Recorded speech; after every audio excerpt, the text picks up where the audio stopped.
It gives me great pleasure to welcome MC Bassman to Washwood Heath. Not take serious.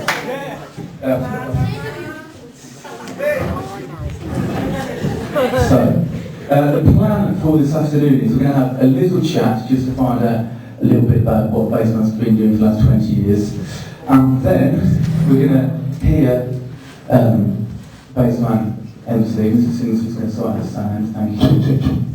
Thank you. And then we're going to give, I've got Abdul and Junaid who have been practicing a little bit of a few lines. And then whilst we're having our little chat now, if anybody's thinking of any questions they want to ask, we'll save them to the end. And it'd be good if we could have some questions from you, not just questions that I've been trying to think of myself. So, first of all, just to keep it really simple, could you, I'm not sure, should we use the microphone? Yeah? Okay, flip the microphone.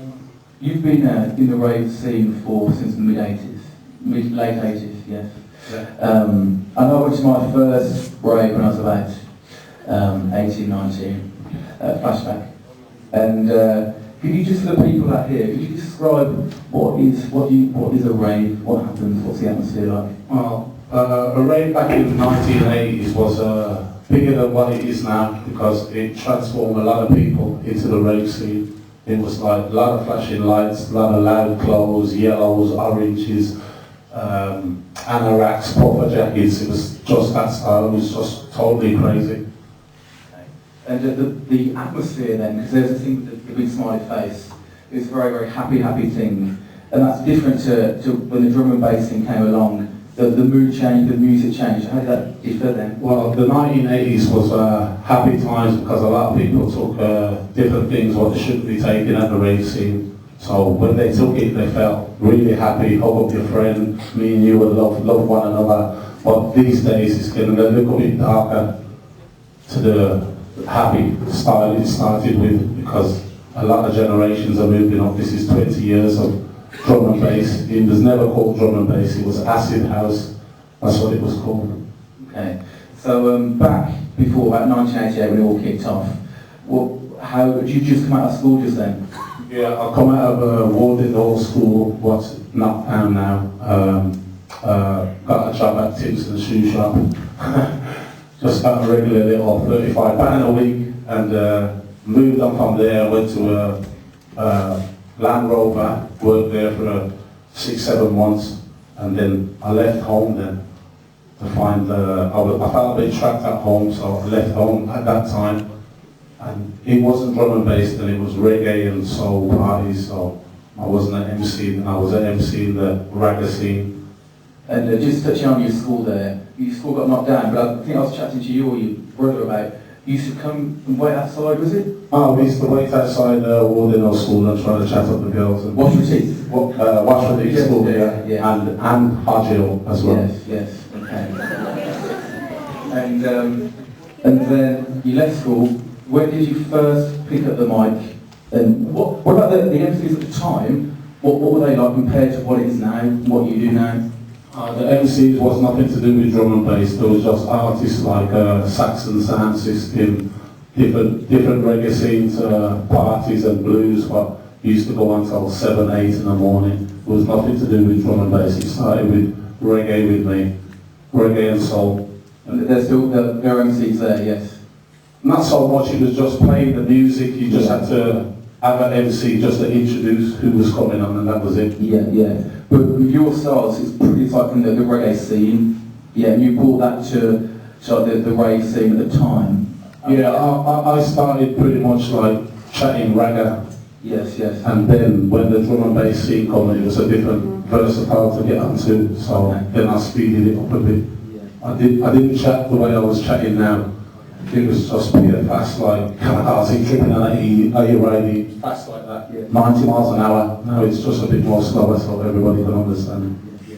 And when you first break into the scene, what was your first kind of foot in the door? Was it you just kind of put the DJs or MCs say give us a go or? Well, I started at, my first party was the Dome Vol nightclub, and there were some MCs up there chatting at the time, and I was like, I'm sure I could do better than that. And I just used to shout from the offside, turn up the bass. That's how I got the name Bassman henceforth. So it started from there really, and then I moved up to coast, up on Broad Street, and started to chat there for free, and then felt the presence of the crowds was saying that was really good, and then that's when it just took off for me. And that's drum and bass kind of started about 95, 96. It's amazing, like the kids in our school, people here, they still love Original Nutter. We've got a few people that know that song, Original Nutter. Shy Effects. Yes. And they know that.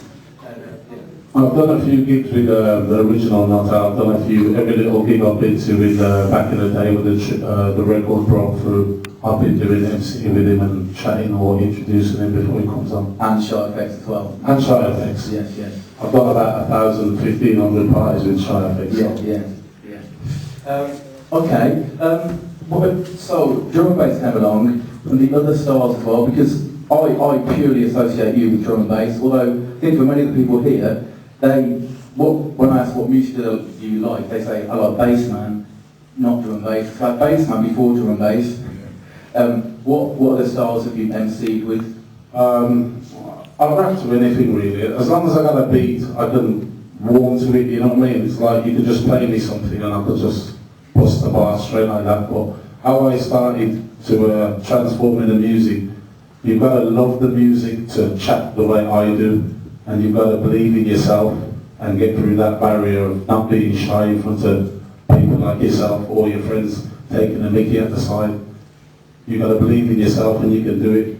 Because I was on a path where I used to get in trouble a lot at school. I used to do my lessons in the cupboard because I disrupted the whole class. Do you know what I mean? It wasn't the right way for me. I only started studying in 4th and 5th year. I started to behave myself and knuckle down.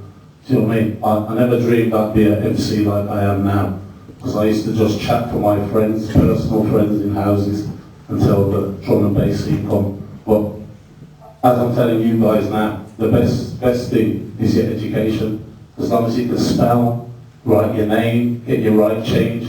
So the teachers are doing a great job. You may think that they get on your nerves certain times, but forget that. Look at the bigger picture. Because when you leave school and you can spell your name and go here and go there and conduct yourself properly, you've gone clear. Thank you.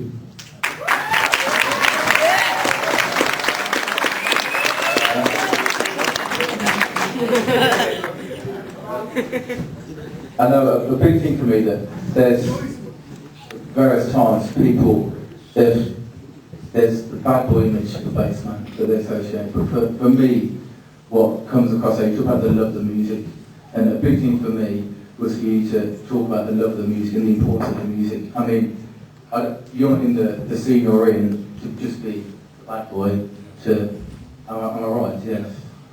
For me, if it wasn't for the music, I wouldn't be here today. I'd be probably 6 foot under or in prison doing 25. And that's the real honest truth. If it wasn't for the drum and bass music, I wouldn't be saved. And that saved me to get on that right path. People can tell you things and you just say, oh, forget them, and you forget it in 2 seconds. But until something happens to you, to realise, that's when you know. Really, it changed my life being an MC as I am today, and I could spread the word to thousands of you lot. Your fathers and forefathers have been going to the raves with me. I've been doing it for 20 years. Do you know what I mean? That's through the love of the music. Thank you. And when you were at school, I assume you didn't have like a bassman of your generation to look up to. Was there anybody you looked up to? I looked up to Michael Jackson, different little people, what was in the scene, that music what I grew up to, soul, Aretha Franklin, my mum's kind of generation music, Beatles, things like that. So there was nobody I looked up to. When I went in the rave scene, there was other MCs before me, what I used to look up to, like GQ, MC Moose, 5-0. They was all on the flyers before my time, and Top was as well. That was my inspiration to chat.